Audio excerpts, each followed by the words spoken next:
Të nderuar shikues të Euronews Albania, përshëndetje. Mirë se erdhët në Berlin Talks. Siç e sugjeron edhe emri, në këtë cikël emisionesh analizojmë disa nga tematikat më të ndjeshme, me të cilat do të diskutohet intensivisht në samitin e rëndësishëm të Tiranës në kuadrin e procesit të Berlinit. Në emisionin e sotëm do të fokusohemi tek aksesi i vendeve të Ballkanit Perëndimor lidhur me monedhën e përbashkët evropian. Për ta bërë këtë bisedë, unë kam kënaqësinë që të kem në studio një nga njohësit më të mirë në Ballkanin Perëndimor të kësaj çështje. Është zoti Stefan Ristovski i Institutit Evropian të Politikës në Shkup në Maqedoninë e Veriut. Mr. Ristovski, thank you very much indeed for finding time to come to the studio. It's a pleasure to have you here. Thank you for the invitation. It's a pleasure to be here indeed. The pleasure is all ours. Mr. Ristovski, I just wanted to start, as it is obviously a political summit, what are your personal expectations in terms of the impact that the summit will have on the specialized field that you are an expert on? Well, the Civil Society Forum, the Civil Society and Think Tank Forum has been organized within the Berlin process for many years. It's probably one of the largest gathering of civil society organizations coming from the Western Balkan countries, but also from the EU member states. So it's a gathering of experts from the civil society and think tankers that discuss matters that are important for the region that are part of the Berlin process. This topic that we're working on, the access to the European single market, is a working group, one of 7 that is new to the agenda. And we were very excited to take on this responsibility to lead the organization.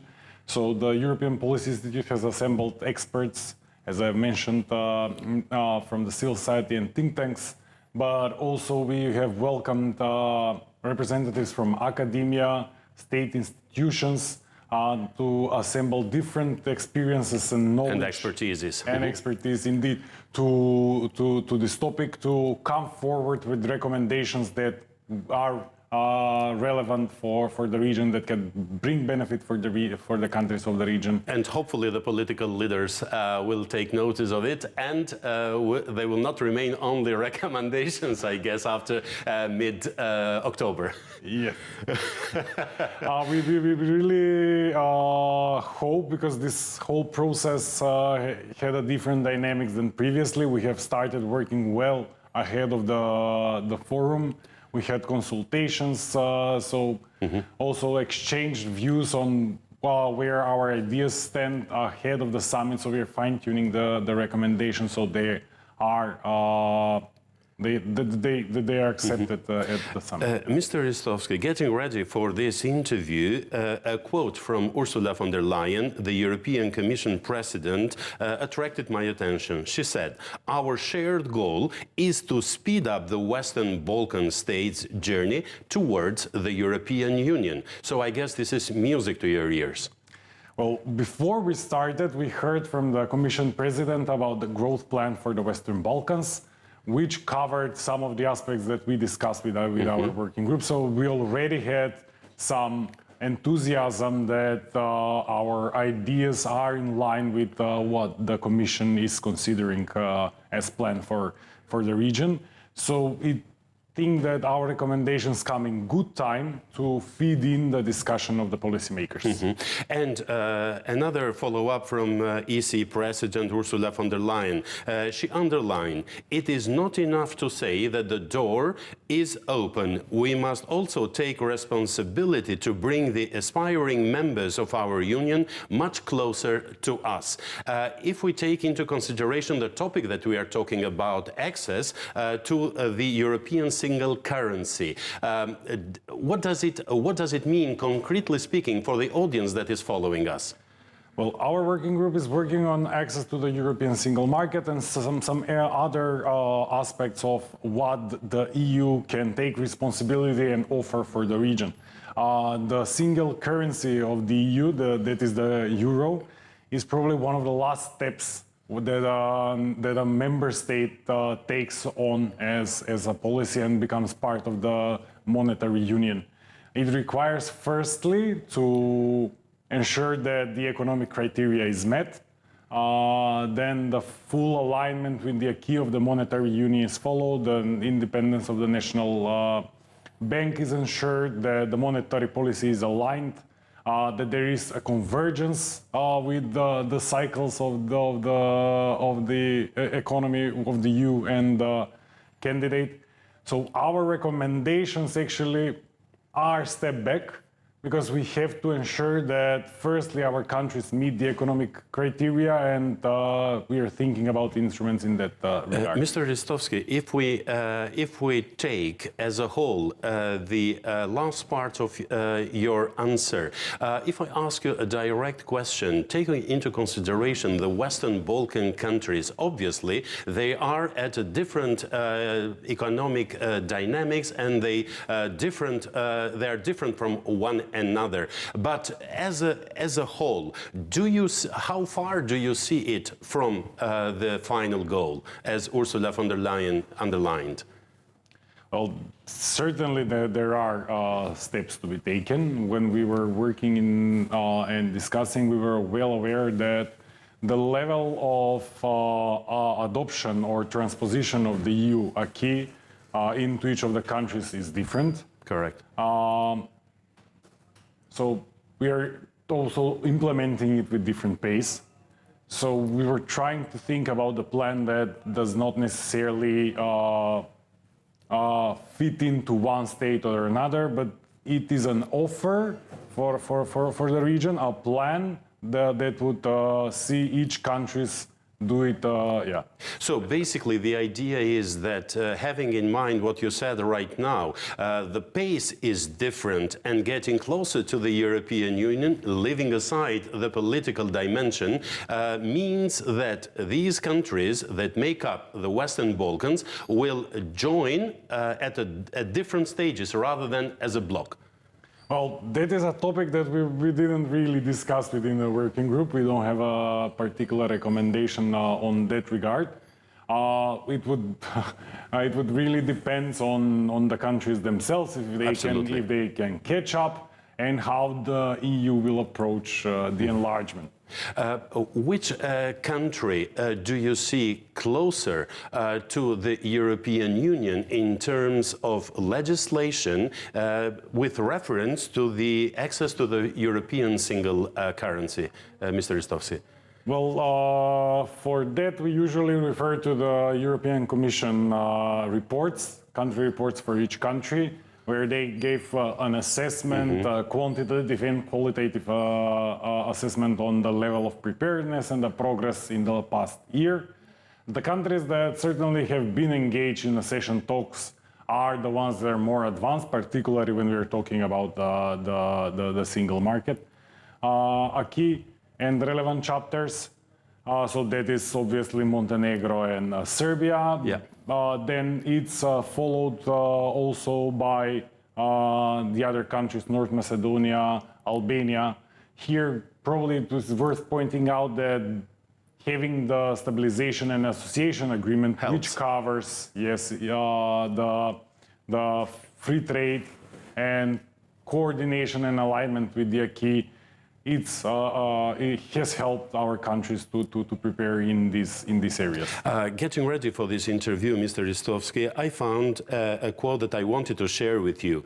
The European Union's economic and investment plan for the Western Balkans of up to 30 billion euros in investments, including 9 billion of EU grant funding, aims to spur the long-term recovery. My question, based on this quote, in terms of funds that are allocated by the European Union towards the Western Balkans, it's never enough, but how would you explain it, this assistance that comes directly from the Brussels for the entire region? Well, the political discussions, the discussions within civil society, and on expert level discusses the need for greater investment in the region, because we are lagging behind in terms of infrastructure, we're lagging behind in terms of modernization of businesses. So the need for investment, it's evident. In our discussions, we found out that even though the need for greater funds is needed, we haven't seen a commitment of such from the European Union in the past. Multi-financial frameworks, the pre-accession funding for the countries have not very much increased. So one of our recommendations indeed goes in this regard, that this is needed from the side of the EU to increase the funding for our countries, and certainly start discussion internally how a future enlargement scenario would look like which will include the candidate countries, that is the Western Balkans, and obviously new candidates, Ukraine and Moldova. But on the other hand, it's very important to point out the underuse of existing funds. I wanted to split it for the sake of this interview. You mentioned the urgent need for more investments, and you said that it will be one of your recommendations. More concretely speaking, what would you ask from the politicians in terms of concrete investments from the European Union towards our part of the world? Well, our recommendation is, as I've mentioned, we require a plan. Substantial or? Well, substantial, it is needed, but we'll see how things will turn out. And again, I would point out the increase must be followed with increased absorption capacities on our side, because the underuse of the existing funds gives the argument that maybe more allocation is not needed. Thus, our administration have to ensure that the existing funds are well streamlined and the implementation of the project is not delayed in any of the phase. Mr. Ristovski, it's a very essential problem because the EU is offering funds, is allocating funds, and the individual countries are not absorbing them. Where do you find the most important element that leads to it? Well, certainly is the capacities of the institutions to prepare mature projects and to implement them. Obviously, there is a political will to streamline these processes. So it's also the institutions' leaders and the political leaders to put the pressure for these processes to really happen. Right?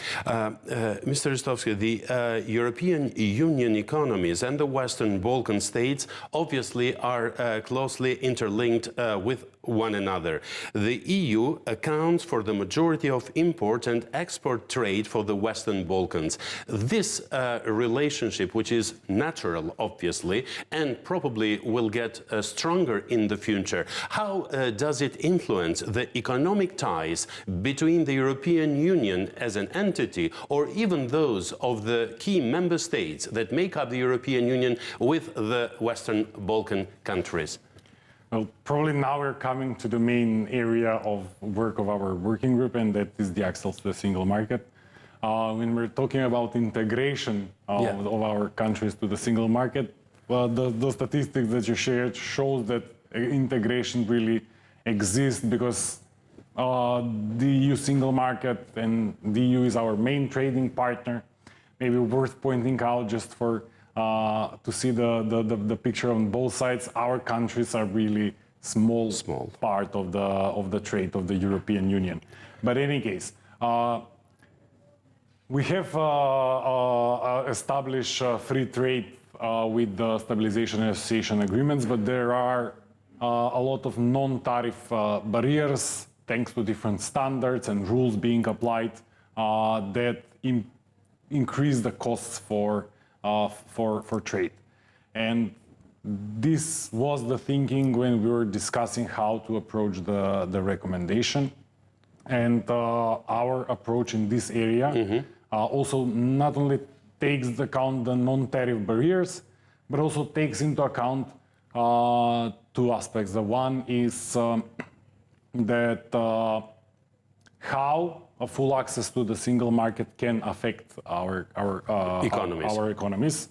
Obviously, there are companies that are able to compete on the European markets, but this could also be costly for some Economies. for some companies as well. On the other hand, to have access to the single market, we have to fill in, prepare, and implement EU standards and rules. Homeworks, as we call them. Indeed, and when we're talking about the single market, it's not only the country or the institution, but this is also the private sector that have to change the way of doing, producing, marketing their products and services.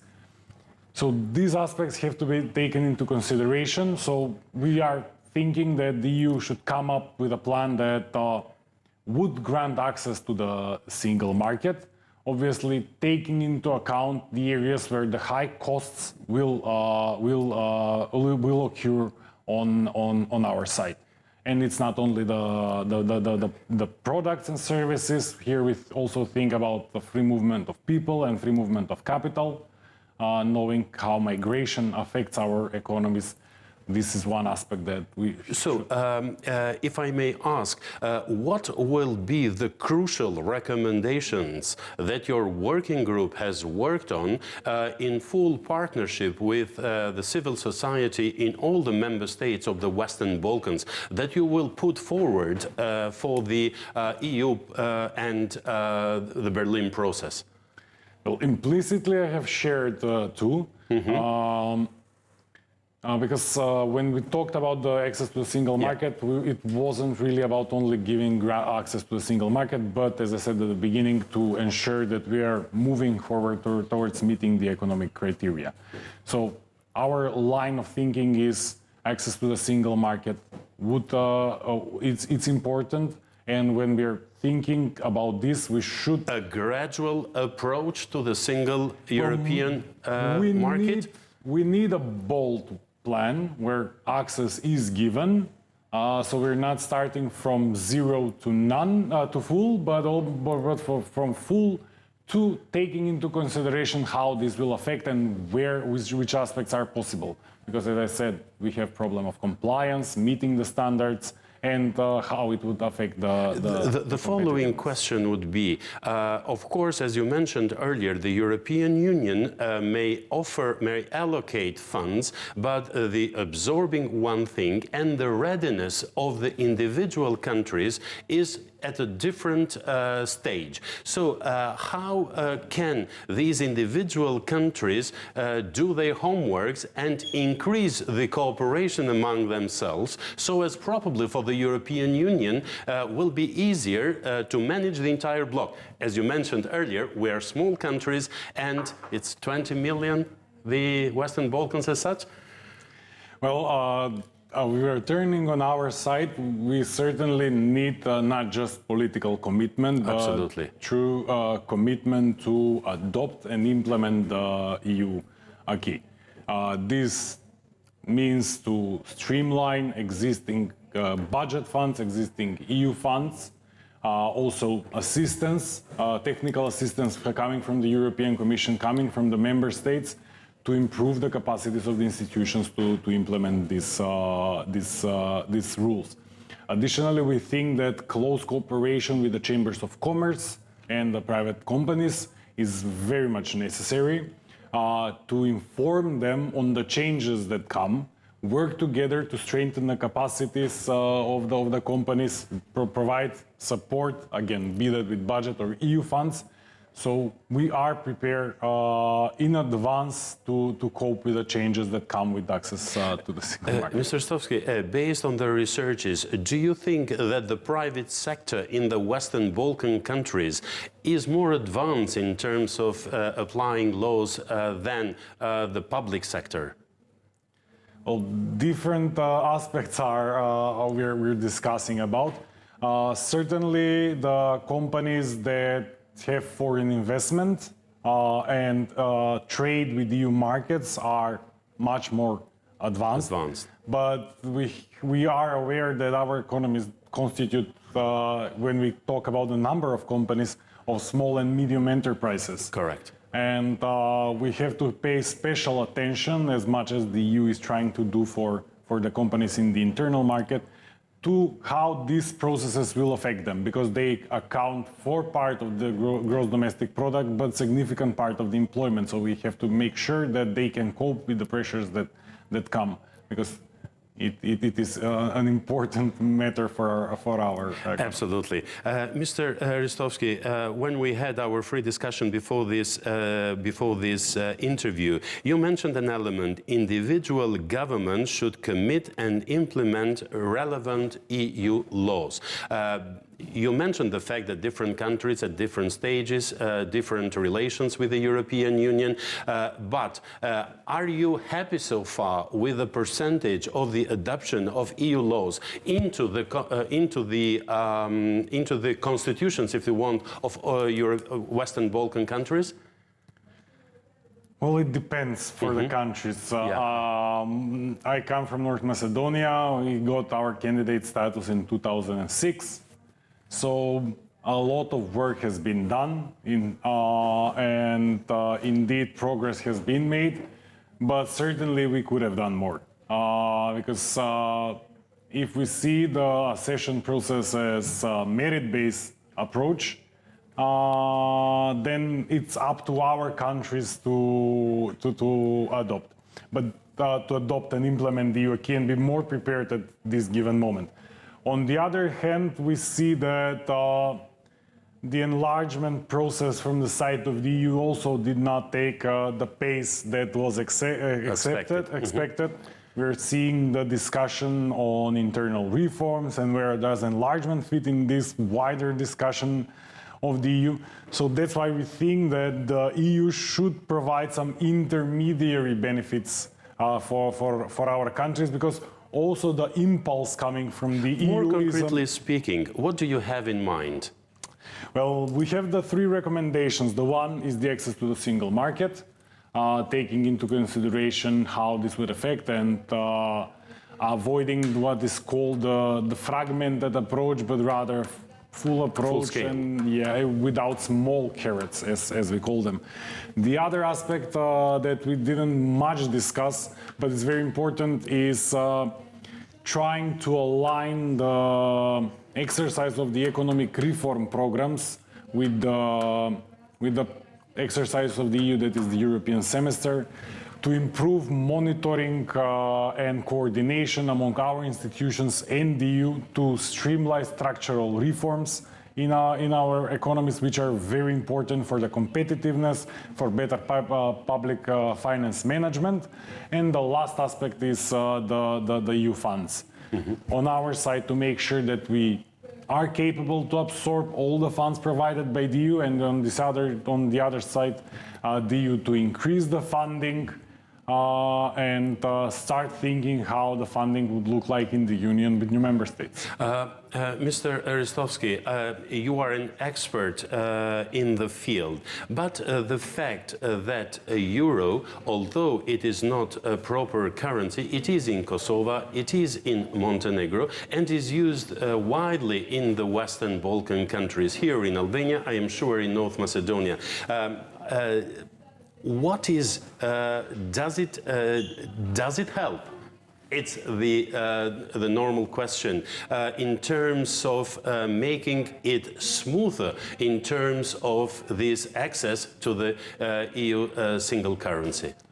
Well, the single currency, obviously, it's put forward because it lowers the transactional costs. Correct. And that is why the EU is trading in euros, but on the other hand, adopting the euro may have additional implications for economies that are not well prepared. And obviously the EU is not willing to take on countries that are not aligned with the monetary union acquis and do not have the monetary policy needed. I just wanted to bring up, just for the audience that is following us to understand it better, Croatia became a full EU member state, and then it adopted euro as its currency only this January. Just to make it clear to the audience that is following us, why is it such a long process? Although Croatia was a full member of the European Union, it started to use its currency extremely late. I mean, later. Well, that is the process how the system works. How the EU works. I mean, there are additional reforms, additional processes that have to take place before adopting the euro.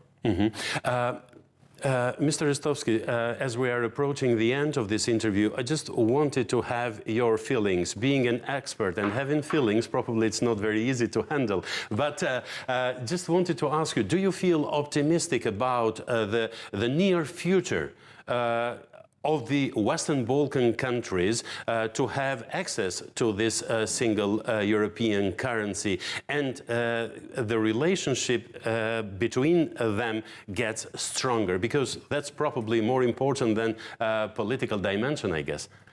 Well, given the discussions within the EU that takes place, I'm optimistic that the EU will offer something to our countries. The currency, it's really the last step. Our group thinks that the steps that should be taken is to provide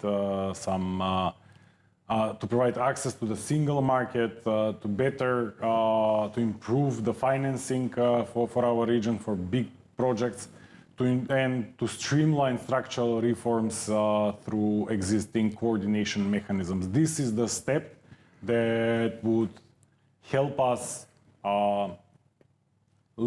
lead to convergence with the EU, and then think about the Yeah, but do you personally feel optimistic that the European Union, or better said, the Tirana summit within the framework of the Berlin process will give a new impetus to all the elements or all the recommendations that you mentioned during this interview?